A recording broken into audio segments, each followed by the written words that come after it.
What's your feeling now that you've heard from both leaders? Boris Johnson said that he obviously wants a deal. He was encouraged by what Angela Merkel said yesterday. What do you think is going to come out of the talks? I mean, is he going to be able to convince Macron, do you think, to renegotiate?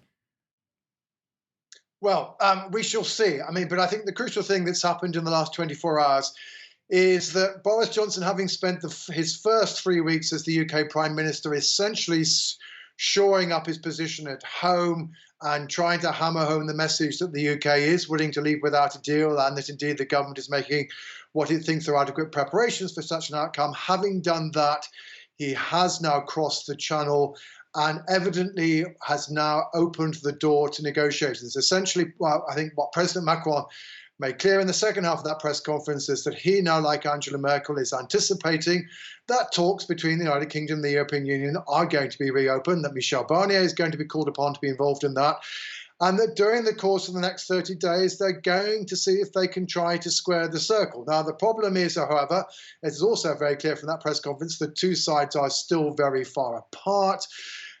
Ideally, Boris Johnson wants to get rid of the Northern Ireland backstop, and he thinks these alternative arrangements, the detail of which, frankly, we're still not terribly sure of, would obviate the need for it. On the other side of the fence, there is very little evidence that the European Union is willing to lose the backstop entirely, but maybe it's willing to write something, the political declaration, beyond the many words that have already been written that help to persuade the United Kingdom that actually the backstop is an insurance policy that's never likely to be implemented. But whether or not it's going to be possible in the next 4 weeks for the UK, it's the UK's responsibility to come up with something that persuades the European Union that actually the backstop probably really isn't going to be needed, that there is an alternative way of doing something, not by the end of October, but by the end of a transition period. And of course, if the UK doesn't crash out on the 31st of October, then there should be a transition period, at least to the end of next year, maybe now rather longer. And that in that time frame, it will be possible to put something together that is consistent with the UK's wish and both sides' wish not to have any controls on the island of Ireland, but equally the EU's very clear wish not to do anything that would compromise the integrity of the single market. Now, how is this visit of Boris Johnson's to Germany and now here in Paris viewed in the UK? Well, I think the UK will now at least be aware that the United Kingdom is indeed pursuing a two-pronged strategy. So far, the emphasis, as I was saying, has been on telling the domestic audience we are willing to leave without a deal if necessary, and we are definitely leaving on the 31st of October, come what may.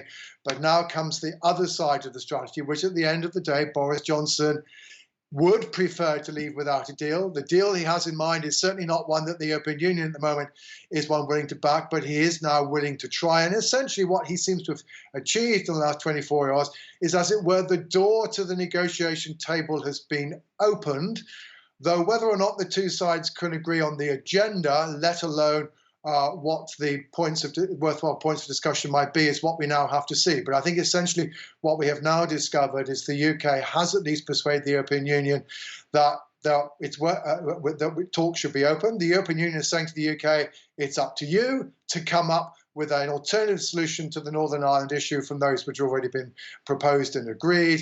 The UK have essentially accepted that, but the UK has persuaded the European Union that perhaps actually within a relatively short period of time, negotiations maybe could get somewhere if the UK comes up with something the EU finds acceptable.